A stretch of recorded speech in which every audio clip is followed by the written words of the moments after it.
On July 20th, 1976, the Viking 1 spacecraft successfully landed on the surface of Mars, and within its first few seconds of arrival, it sent back the first incredible images of the red planet's surface, providing our first close-up view after a decade of only orbital images.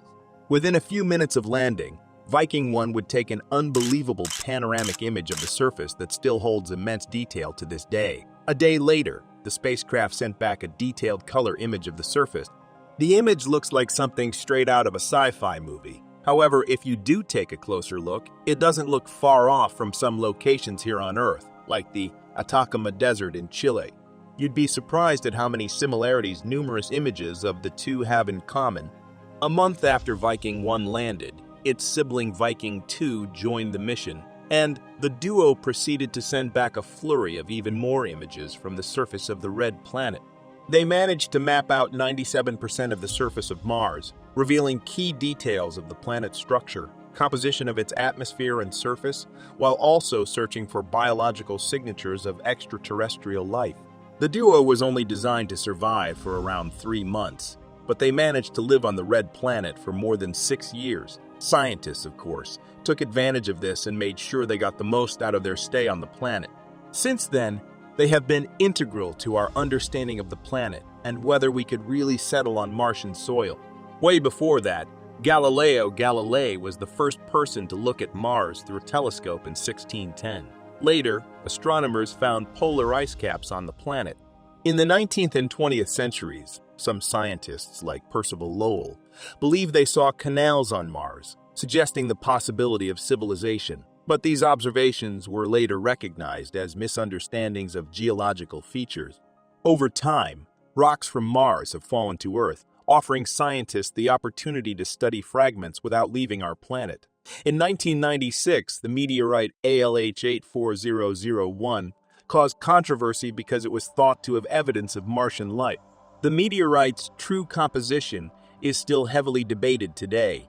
In 2018, a further meteorite study revealed the formation of organic molecules on Mars through chemical reactions, thereby shedding light on the potential for life on the red planet.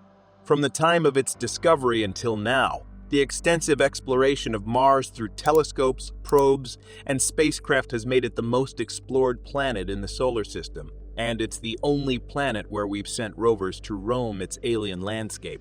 Through the numerous expeditions to Mars, we've understood that the planet could potentially be habitable. But what makes Mars suitable for future colonization? And will we survive there?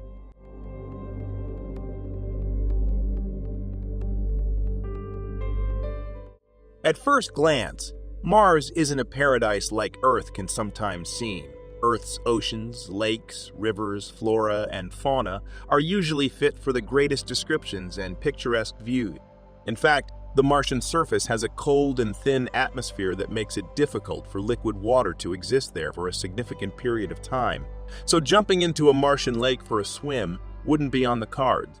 There are features called recurring slope linea that might have occasional flows of salty water, but scientists are not too sure about this evidence. Some believe that the hydrogen detected from orbit in those areas may actually indicate the presence of salty minerals.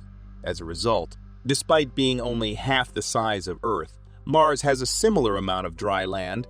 On Mars, you can find the tallest mountain and the longest and deepest valley in the entire solar system. Olympus Mons towers approximately 17 miles or 27 kilometers high, 3 times taller than Mount Everest. Meanwhile, the Valles Marineris Valley System, named after the Mariner 9 spacecraft that discovered it in 1971, reaches depths of up to 6 miles or 10 kilometers and stretches for roughly 2,500 miles or 4,000 kilometers from east to west. This is about 1/5 of the distance around Mars and almost the width of Australia.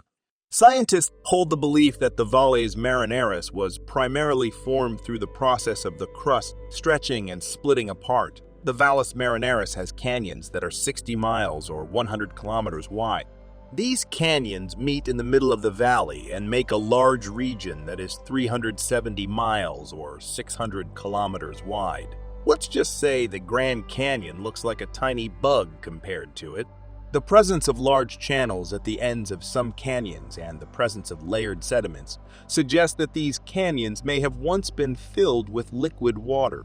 The red planet is also home to some of the largest active volcanoes in the solar system, including Olympus Mons, the largest known volcano to man. This massive volcano has a diameter of about 370 miles or 600 kilometers. For reference, imagine the volcano stretching wide enough to cover an entire U.S. state, Arizona, to be precise. Olympus Mons is a type of volcano called a shield volcano. It has slopes that are similar to those found on Hawaiian volcanoes. It was formed by lava eruptions that flowed for long distances before solidifying. Mars also contains various other types of volcanic landforms, ranging from small and steep-sided cones to extensive plains covered in hardened lava. Some minor volcanic eruptions might still occur on the planet today.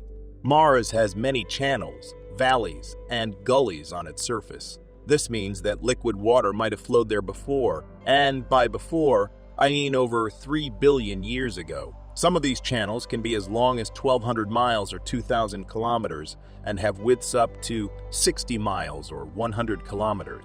It is possible that water still exists within the cracks and pores within the rocks beneath the Martian surface. A 2018 study conducted by scientists suggested that there could be salty water underground on Mars that contains a significant amount of oxygen, which could support microbial life. But the presence of oxygen depends on things like temperature and pressure, and the temperature on Mars changes as the planet's rotation axis changes its tilt.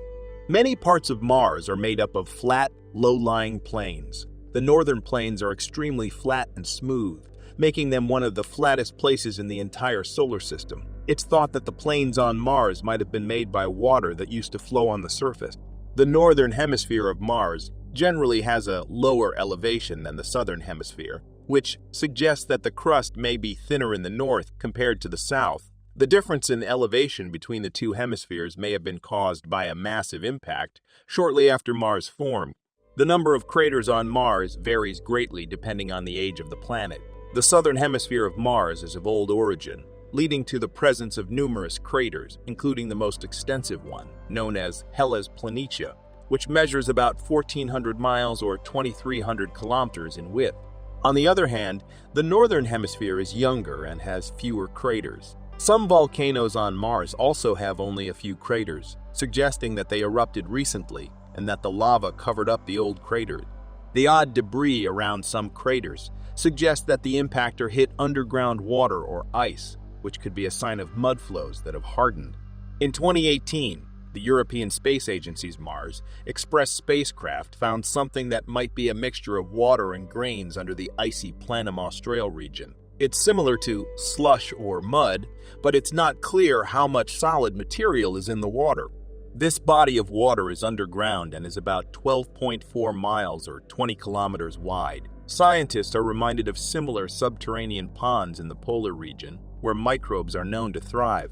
Later that year, Mars Express also detected a substantial icy region within a crater on Mars known as Korolev Crater. How much of this evidence proves the existence of prehistoric life on Mars is yet to be determined. However, this research does add another point to the search for extraterrestrial life on Mars and whether there are conditions on the planet that could support future colonization.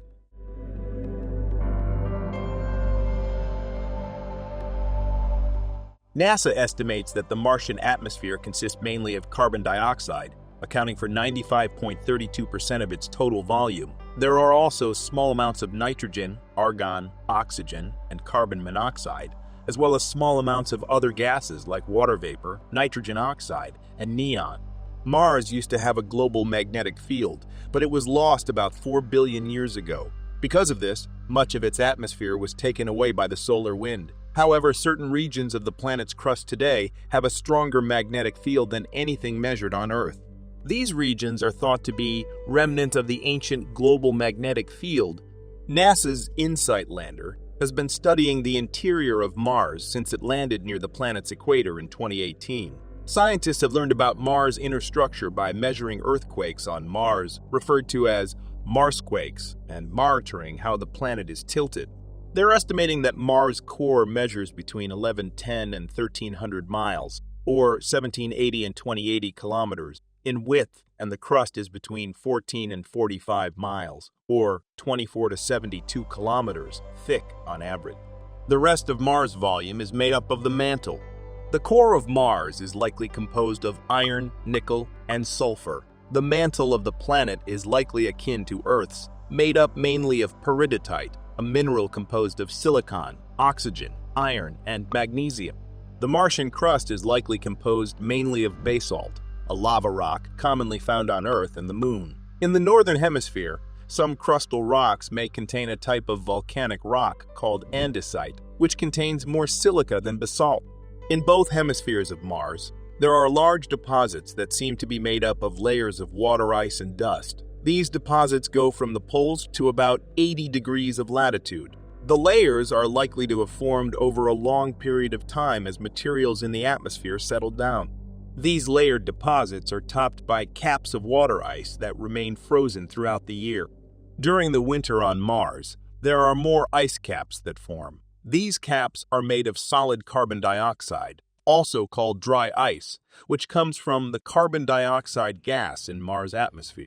The coldest part of winter sees this frost spreading from the poles to latitudes as low as 45 degrees, which is halfway between the equator and the pole.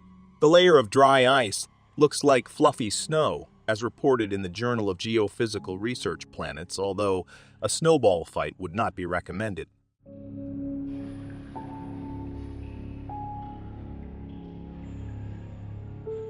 Climate is another crucial aspect of viability that has to be considered. Mars is a much colder planet than Earth because it is farther away from the Sun than Earth is. Pretty straightforward if you ask me. The average temperature on Mars hovers around minus 80 degrees Fahrenheit or minus 60 degrees Celsius. The temperatures can drop as low as minus 195 degrees Fahrenheit or minus 125 degrees Celsius near the poles during winter, while they can reach as high as 70 degrees Fahrenheit or 20 degrees Celsius near the equator at midday. The Martian atmosphere is thinner than Earth's, with an average density of about 100 times less, but it's still thick enough to support weather, clouds, and gusts of air. The density of the atmosphere changes depending on the season. During winter, carbon dioxide freezes in the Martian air, making the atmosphere even thinner. Mars also has carbon dioxide snow clouds, which were discovered by NASA's Mars Reconnaissance Orbiter, or MRO. Mars is the only known body where this type of winter weather happens. The Martian dust storms can span months and cover the entire planet. The dust particles absorb sunlight, warming the atmosphere and generating winds that kick up more dust in a runaway process. Interestingly, Frank Herbert's sci-fi epic Dune depicted a similar stormy desert planet, Arrakis, written years before our first Mars flyby. It eerily presaged some of the red planet's inhospitable trait. But I digress. If you think these dust storms can be dangerous for robots on the Martian surface, you'd be absolutely right. The Opportunity Mars rover stopped functioning in 2018 after it was engulfed in a massive dust storm. The storm stopped the rover's solar panels from getting enough sunlight for weeks, which caused it to lose power and eventually stop working. Apart from several red flags, you see what I did there, right? Mars shows signs that it could potentially support life as we know it. Beyond the surface, composition and climate Mars orbit will also play a crucial role in defining a planet's viability.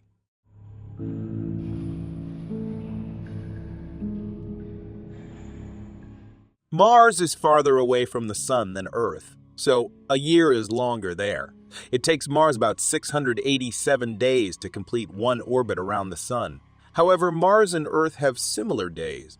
Mars takes just 24 hours and 40 minutes to complete one rotation on its axis, barely longer than Earth's 24-hour day. Like Earth, Mars tilts on its axis as it orbits. This tilt creates Martian seasons. But with Mars' exaggerated elliptical orbit, seasons are more extreme than Earth's.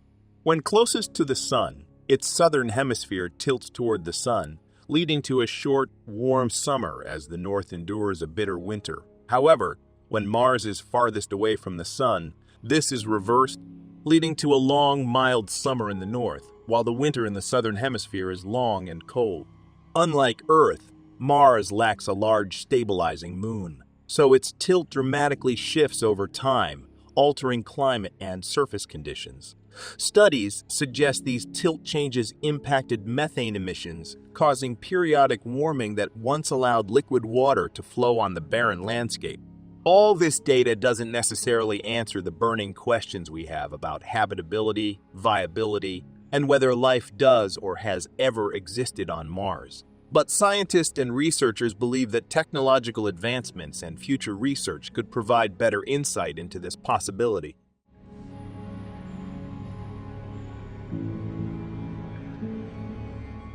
In the past, scientists believed that Mars may have possessed conditions suitable for supporting life, such as substantial amounts of oxygen and water. However, later observations indicated that quantities of water or oxygen on Mars were too small to be detected at the time.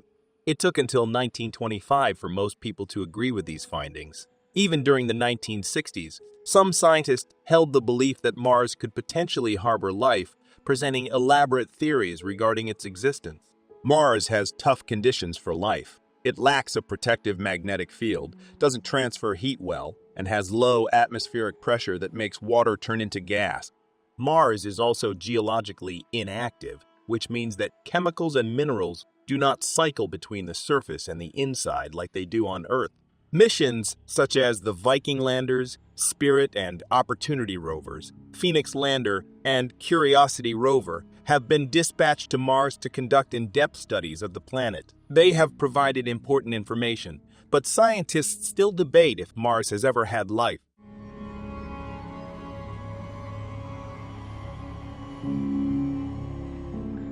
Scientists from various sectors, including government agencies, academia, and industry, have determined that a NASA-led mission to Mars with human astronauts could be possible by the 2030s.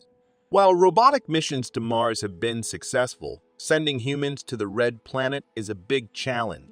The current rocket's design calls for a lengthy flight of at least 6 months, exposing the crew to cosmic radiation and the detrimental effects of no planetary gravity on the human body. NASA is focused on returning to the moon first through the Artemis program. The lessons learned from this lunar mission will help with the mission to Mars. In addition to NASA, other nations, such as China and Russia, have also expressed their intention to send humans to Mars. Since the 20th century, there have been many proposals for human missions to Mars from both government agencies and private companies. Most aim to explore Mars rather than establish permanent colonization. However, there have been concepts put forth, such as Mars Direct and Semi-Direct, by advocates like Robert Zubrin, that suggest building habitats on Mars to enable long-term settlement and sustainability. The man behind SpaceX, Elon Musk, has spoken out about his firm's goal of humans settling on Mars. Musk believes that SpaceX's reusable spacecraft, Starship, will be the key to finally achieving Musk's dream of landing on Mars. These efforts show that everyone is eager to explore and maybe even build a human presence on the red planet. In 2017, the United Arab Emirates announced an ambitious plan to establish a Mars settlement by 2117, led by the Mohammed bin Rashid Space Center, while SpaceX has proposed a comprehensive approach to developing transportation infrastructure for Mars colonization. The habitability of Mars is a debate that'll find its answers soon. With the vast knowledge already gathered about the red planet and rapid technological advancements, bringing a Martian colony within reach, visionaries, scientists, engineers, researchers, and governments are joining forces to make this opportunity a reality. The next giant leap for humankind lies just over the horizon. Mars awaits. Until then, let us know in the comments, how soon will humans colonize Mars? And what if we find life on the planet? And, as always, thanks for watching.